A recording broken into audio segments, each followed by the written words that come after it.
الحمد لله رب العالمين والصلاة والسلام على سيد المرسلين أما بعد فأعوذ بالله من الشيطان الرجيم بسم الله الرحمن الرحيم۔ فیضان قرآن کے آج کے اس سلسلے میں ہم انشاءاللہ عز و جل سورہ فلق کی تفسیر سنیں گے۔ اس سورہ مبارکہ کا شان نزول اور اس سورہ مبارکہ میں اللہ تبارک و تعالی نے جو ارشاد فرمایا اس کی وضاحت انشاءاللہ عز و جل سنیں گے۔ پہلے کنز الایمان شریف سے امام اہل سنت مجدد دین و ملت مولانا شاہ امام احمد رضا خان علی رحمت الرحمن کا ترجمہ سنتے ہیں۔ بسم اللہ الرحمن الرحیم، اللہ کے نام سے شروع جو نہایت مہربان رحم والا۔ قل اعوذ برب الفلق من شر ما خلق ومن شر غاسق اذا وقب ومن شر النفاثات في العقد ومن شر حاسد اذا حسد۔ تم فرماؤ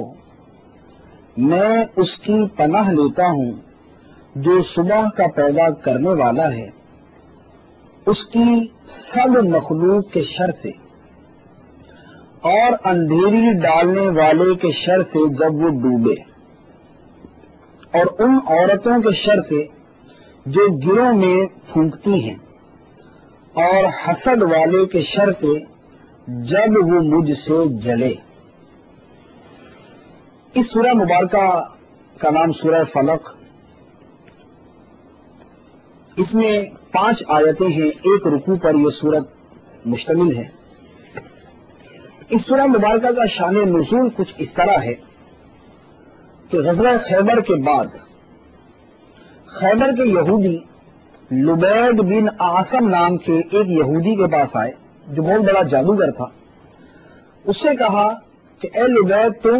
اور تمہاری بیٹیاں جادو میں ماہر ہیں،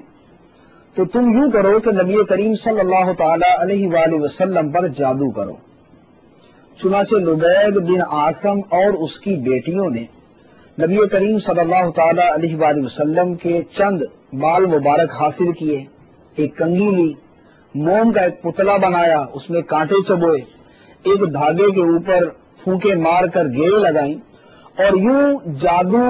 کر کے وہ پتلا ایک کنویں کے اندر دبا دیا۔ نبی کریم صلی اللہ تعالی علیہ وآلہ وسلم پر اس جادو کا اثر ہوا کہ سرکار دو عالم صلی اللہ تعالی علیہ وآلہ وسلم کے بدن اطہر پر اس کے اثرات ظاہر ہوئے۔ آپ اپنے آپ کو کمزور اور مریض محسوس فرماتے تھے۔ کچھ عرصے کے بعد جب یہ سلسلہ جاری رہا تو جبرائیل امین علیہ الصلوۃ والسلام سورہ فلق اور سورہ ناس لے کر نازل ہوئے اور نبی کریم صلی اللہ تعالی علیہ وآلہ وسلم کی بارگاہ میں یہ صورتیں پیش کی۔ نبی کریم صلی اللہ علیہ وآلہ وسلم نے حضرت علی کو بھیجا، وہ جادو کا پتلا اور دیگر سامان لے کے آئے۔ سرکار صلی اللہ علیہ وآلہ وسلم ان دونوں صورتوں کی ایک ایک آیت پڑھتے جاتے اور اس دھاگے کے اوپر جو گرے لگی ہوئی تھی وہ ایک ایک کر کے کھلتی جاتی، اور جب نبی کریم صلی اللہ علیہ وآلہ وسلم نے ان دونوں صورتوں کی تلاوت مکمل فرمائی تو سرکار صلی اللہ علیہ وآلہ وسلم جادو سے شفا یاب ہو گئے۔ تو ان دونوں صورتوں کا، سورہ فلق اور سورہ ناس، دونوں کا شان نزول ایک ہے۔ اس واقعہ سے ایک بات یہ بھی پتہ چلی کہ نبی کریم صلی اللہ تعالی علیہ وآلہ وسلم پر جادو ہوا، تو یہ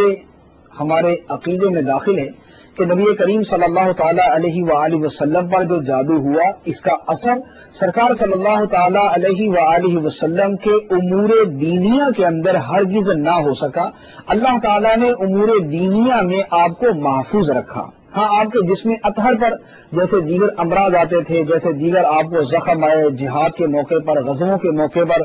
آپ کو تکلیفیں پہنچی تیر سے، تلوار سے، نیزوں سے، تو جس طرح دیگر چیزوں کے ظاہری اثرات آپ کے بدن اطہر پر ظاہر ہوئے، اسی طریقے سے اس جادو کا اثر بھی سرکار صلی اللہ تعالی علیہ وسلم کے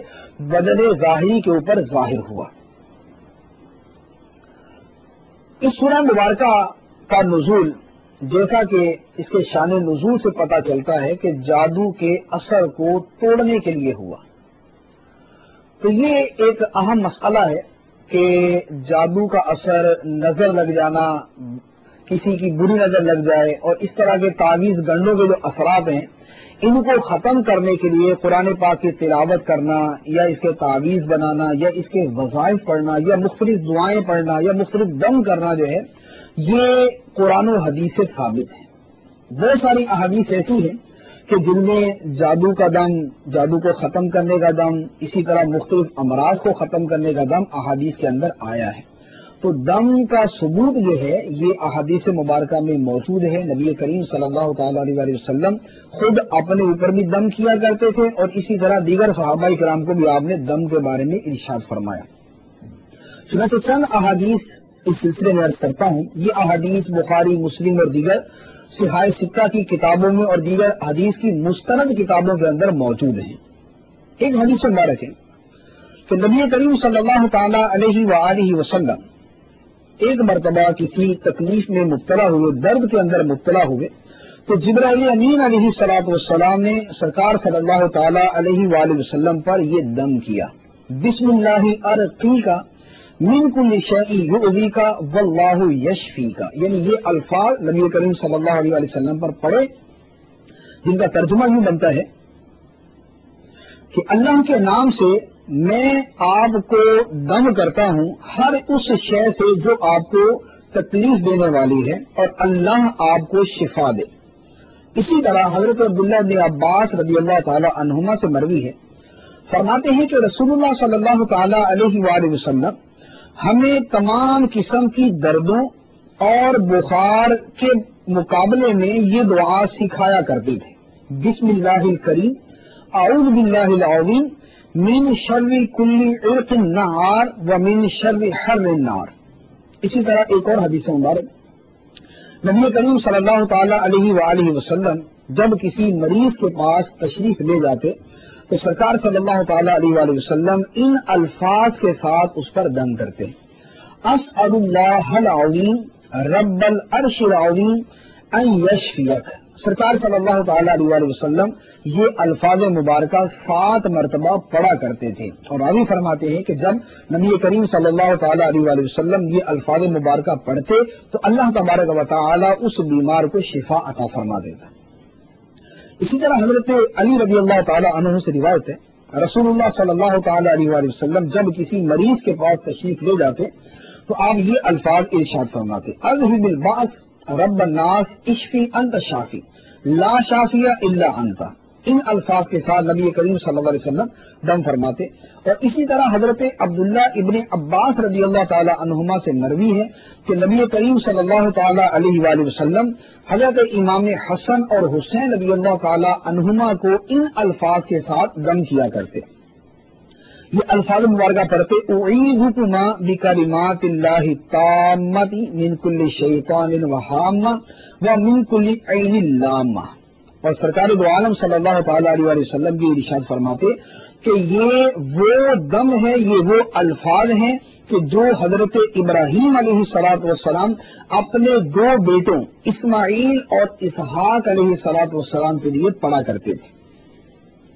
تو یہ چند احادیث مبارکہ آپ کے سامنے عرض کی۔ اس کے علاوہ اور بہت ساری احادیث مبارکہ موجود ہیں، خود بخاری مسلم کے اندر موجود ہے کہ نبی کریم صلی اللہ تعالی علیہ وآلہ وسلم رات کو سونے سے پہلے سورہ فلق اور سورہ ناس یہ دونوں صورتیں پڑھ کر اپنے دستے مبارک کے اوپر پھونک مارتے اور پھر دونوں ہاتھوں کو اپنے بدن اطہر پر پھیر دیا کرتے تھے۔ اور حضرت عائشہ رضی اللہ تعالی عنہا فرماتی ہیں، یہ حدیث سند صحیح کے ساتھ مروی ہے، فرماتی ہیں کہ جب نبی کریم صلی اللہ تعالی علیہ وآلہ وسلم کے وصال کا وقت قریب آیا اور نقاہت اور کمزوری اتنی بڑھ گئی کہ سرکار صلی اللہ تعالی علیہ وآلہ وسلم کو اپنے ہاتھ مبارک اٹھانے میں تکلیف ہوتی تھی، تو پھر میں یہ صورتیں پڑھ کر سرکار صلی اللہ تعالی علیہ وآلہ وسلم کے بدن اطہر پہ ہاتھ پھیرا کرتی تھی۔ تو ان احادیث مبارکہ سے پتہ چلا کہ دم کرنا اور اللہ تبارک و تعالی کا نام لے کر پھونک مارنا اور اس کی وجہ سے کسی کو مرض سے شفا مل جانا یہ احادیث مبارکہ سے ثابت۔ پھر اسی طرح تعویذ لٹکانے کا مسئلہ ہے کہ دم کے ساتھ ساتھ جو ہے تعویذ وغیرہ دیے جاتے ہیں، تو اس میں ایک تو بزرگان دین کا معمول جو ہے وہ ہمیشہ سے چلتا آ رہا ہے کہ بزرگان دین مختلف تعویذات دیا کرتے تھے،